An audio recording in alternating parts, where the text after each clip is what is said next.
አብርሃም ከሩታ ጋር መታረቅ እንደማይፈልግና የሆነ ነገር በተፈጠረ ቁጥር እኔም ትዳሩ አልገባኝም ወይ እሷ ትዳሩ አልገባትም። ስለዚህ የትዳር ነገር ትዳር እንዴት እንደሚመራ የሆነ ነገር በተፈጠረ ቁጥር እሄዳለሁ ብላ እቃ ይዘት ሻንጣ ይዘት ትወጣለች። እኔም ደግሞ የሆነ ነገር ሲፈጠር እሄዳለሁ እላለሁ። ስለዚህ ወይ እሷ ወይ እኔ የትዳሩ ጣም አልገባንም። ስለዚህ መጀመሪያ እኔ ሁሉን ነገር ካየውና ካጣራው ሁሉን ነገር ካስተካከልኩ በኋላ ነው ከሷም ጋር ከታረኩ የምታረቀው ከተለያየሁ የምለያየው። ስለዚህ ማንም ሰው ከዚህ በኋላ በዚህ ጉዳይ እየመጣ እንዳያወራኝ ራሷን ሩታን ራሱ ከአክስቷ ፊትና እንግዲህ ከወንድሙ ፊት ነው አዋርዷት የሄደው ማለት ነው። ምክንያቱም ማንም ከዚህ በኋላ አንቺም ቢሆን ሩታ ከዚህ በኋላ እንዳትመጪ ከኔ ጋራ እኔ ራሴ ወስኜ ሁሉ ነገር እስከማስተካከል ድረስ በትዕግስት ጠብቂኝ ብሏታል ማለት ነው። የኔ ውዶች ማለት ነው። አንዳንድ ጊዜ አብርሃም አንድ ያልገባው ነገር አለ።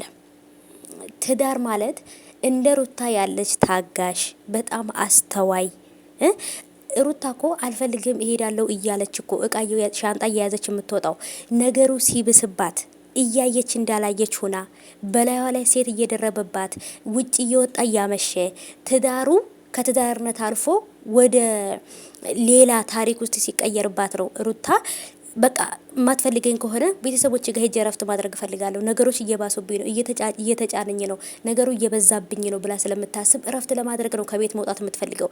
አብርሃም አንድ ሩታን ያልተረዳት ነገር ምንድነው? ሩታ የታገሰችውን ያህል ሩታ የቻለችውን ያህል ሩታ እሱን የታገሰችበት የትግስቷ ጥግ አብርሃምን አልገባውም።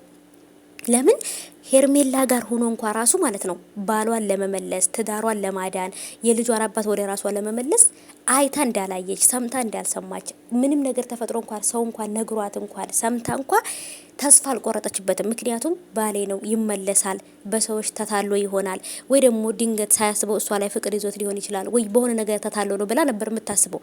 እስቲል እስካሁን እንኳን ከሄርሜላ ጋር ችት አድርጎባት ሄርሜላን በላይዋ ላይ ቀለበት አድርጎላት ምናምን እንኳን አብርሃምን አልጠላችሁም፣ ትዳሯን መመለስ ትፈልጋለች። እና እንዴት ነው ታዲያ ይቺን ሴት ሊገፋት የሚችለው አብርሃም?